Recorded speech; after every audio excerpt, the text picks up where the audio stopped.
Graffiti Living, Right to Live, Live to Write by James Garside. I get a lot of people visiting my blog in search of graffiti, but it's really about writing. Serves me right for calling it Graffiti Living. So here are some notes on what I mean by graffiti living, adapted from handouts I did for creative writing workshops that I ran and talks that I gave. Graffiti living is an approach to writing. It encompasses a lot of different writing techniques and exercises, but in general, it's about enabling your creativity, learning to trust your own process, and writing like a lunatic. There are two main elements of graffiti living: right to live, which is whatever your personal ideal is for writing, be that earning a living, self-expression, or just your way of being in the world, and live to write, which is how you get there. If you want to write to live, you have to live to write. That's what graffiti living is all about. Right to live. I started writing because I did not want to die having done nothing with my life. Hubert Selby Jr. Why are we writers? Why are we here? What does right to live mean to you? The most obvious thing is getting published and writing to make a living. That's the ideal. But most writers never achieve this, and only about 1% manage to live solely from writing. It doesn't mean we shouldn't dream about this, just that we should admit this and be willing to work very hard to get there. There are other things that right to live could mean. Hubert Selby Jr. said, "I started writing because I did not want to die having done nothing with my life." That's very honest. If you truly want to write to live, whatever that personal dream or goal might be, you have to focus on that. Be very honest with yourself about it. When you focus on what you truly want, you set the wheels in motion that will make it happen. You still have a lot of work to do, but this will get you going in the right direction. Focus on the goal. Never be bullied into silence. Never allow yourself to be made a victim. Accept no one's definition of your life, but define yourself. Harvey Fierstein. Close your eyes. I know you can't read this with your eyes closed, but bear with me. Visualize what you really want from your life as a writer.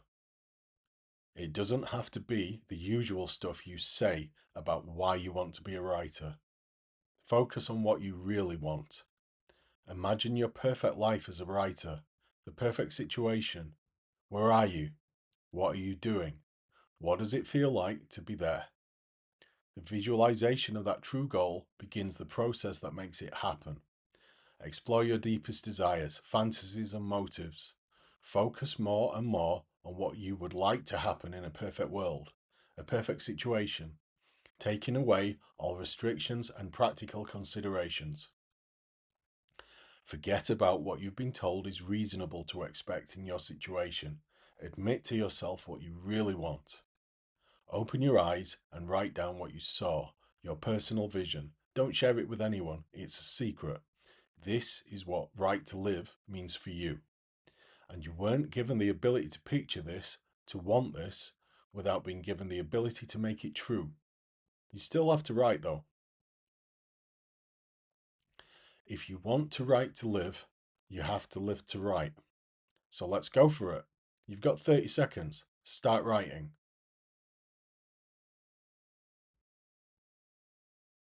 Did you find that easy? Did you find that hard? The more you live to write, the better you'll get, and the easier you'll find it to make the most of the opportunities to write whenever you can. Live to write. A musician must make music, an artist must paint, a poet must write.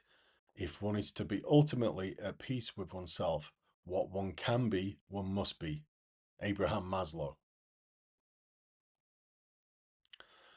Dorothea Brand said that to move forward with your writing, you must first overcome 3 obstacles: lack of time, money, and fear. We do that by living to write. So how can we live to write? What can we do to overcome these 3 obstacles? Any suggestions? How do we overcome lack of time, money, and fear? In graffiti living, you deal with these three things in two ways: how you live and how you write. How you live. Your only obligation in any lifetime is to be true to yourself. Richard Bach. Live your life in a way that supports your writing. Look at everything in your life and assess it in simple terms. Does it move you towards your goal, the vision you hold in your mind, or away from it? Dorothea Brand says, a wholesome self-discipline takes many forms, from sleeping regular hours to working regularly to exercising regularly, and has a cumulative, strengthening effect. Since it comes from yourself, a healthy self-discipline is not contrary to your freedom or individuality. Look at everything. How you eat, sleep, think, every moment of your day. I'm not saying you have to eat your breakfast in a poetic manner, handheld to your head, crying into your cornflakes, but look at, are you eating healthily? Are you exercising? Are you taking care of yourself? And remind yourself that you do this because you want to be a writer. See everything you do in terms of your writing.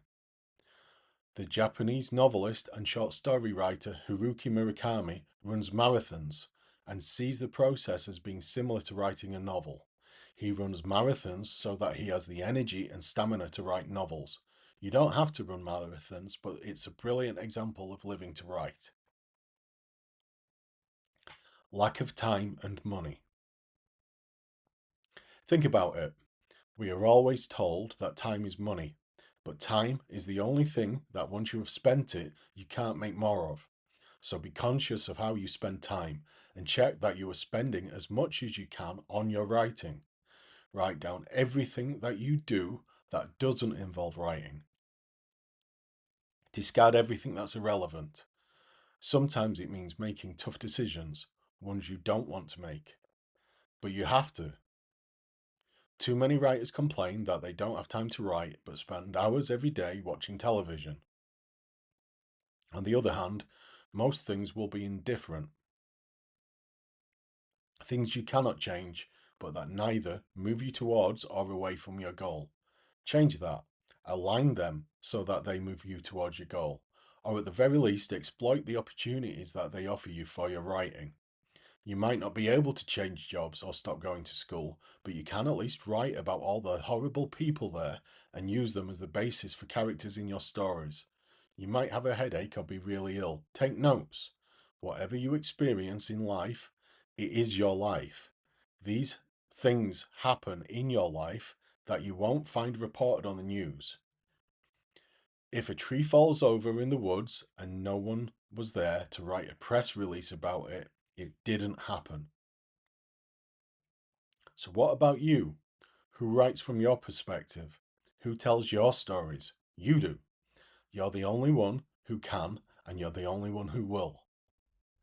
How you write? You have to write. Writers write, right? You learn to write by writing. It's that simple. Look for opportunities to write. Dorothea Brand's Becoming a Writer is excellent on this. Here is a brief summary of the three main things that she advises. 1.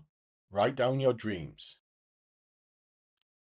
Keep a dream journal. Sleep with it. No girlfriend that I've ever had has been too keen on the idea of me sleeping with a notebook, so by all means keep it by the bed or under it, but get used to waking up and going to it with whatever you have. Write down your dreams. Forget about trying to write them accurately, just try to write them as little stories.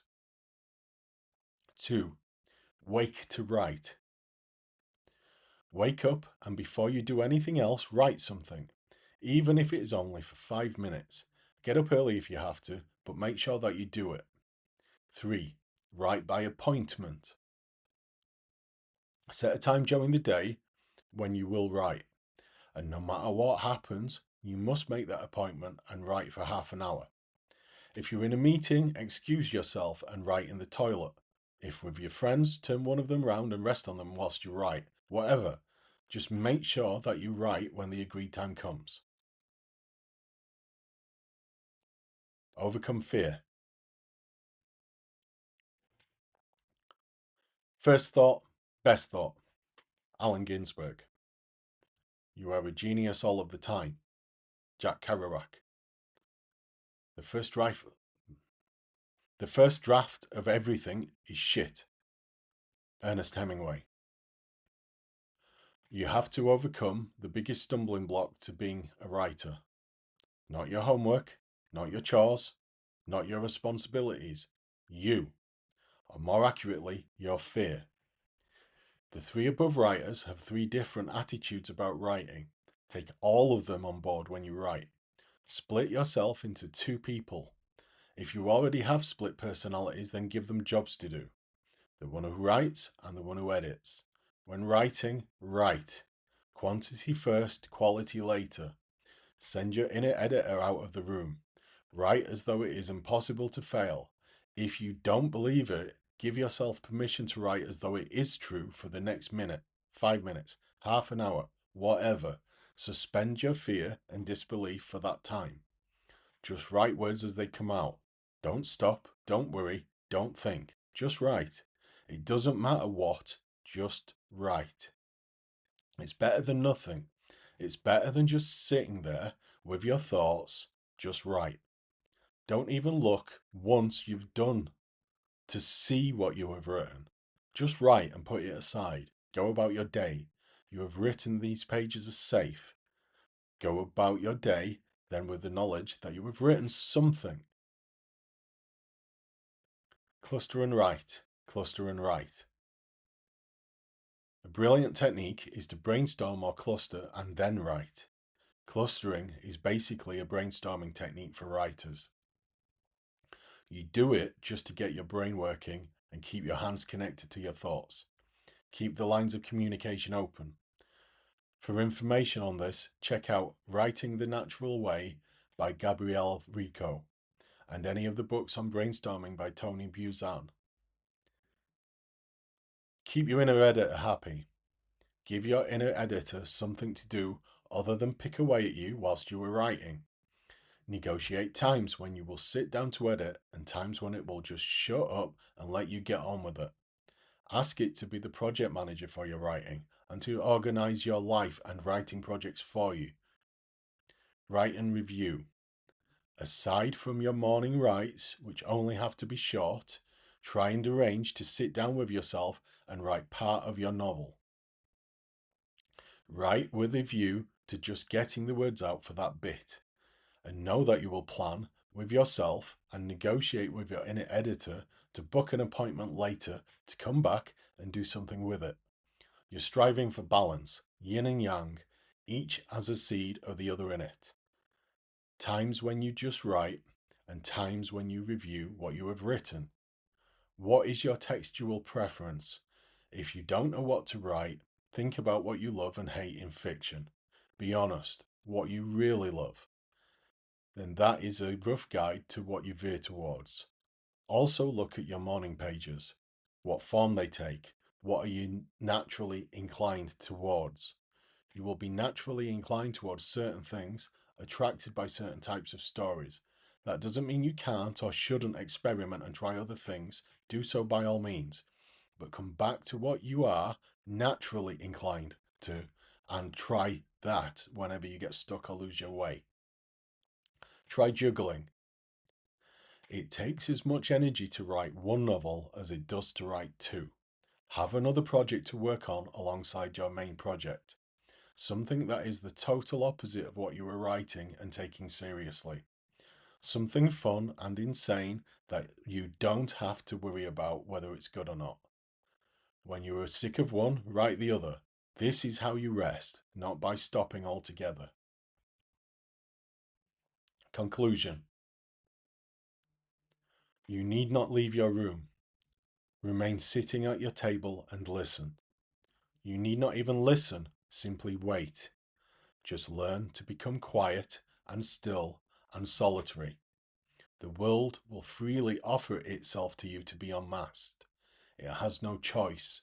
It will roll in ecstasy at your feet. Franz Kafka. First principles. To finish off, here are some basic principles of graffiti living to keep you going. Rule number 1. There are no rules. Rule number 2. If you are still looking for rules, go back and read rule number 1. You learn to write by writing. Writers write, right? Focus on what you really want as a writer, and you will find yourself subconsciously making decisions that move you towards that goal. Live in a way that supports your writing. Write in a way that supports your writing. Don't confuse writing with editing. Where there's a word, there's a way. Whatever works, works. It doesn't have to mean, it just have to feel. If in doubt, write it out. Risk everything. Write what you were afraid to write. Write what you were afraid to let people read. The more you write, the more you're right. Quantity first, quality later. You can't edit a blank page. You already have all the resources that you need. If you throw enough shit against a wall, eventually some of it will stick. Why are you still reading this? Get back to writing.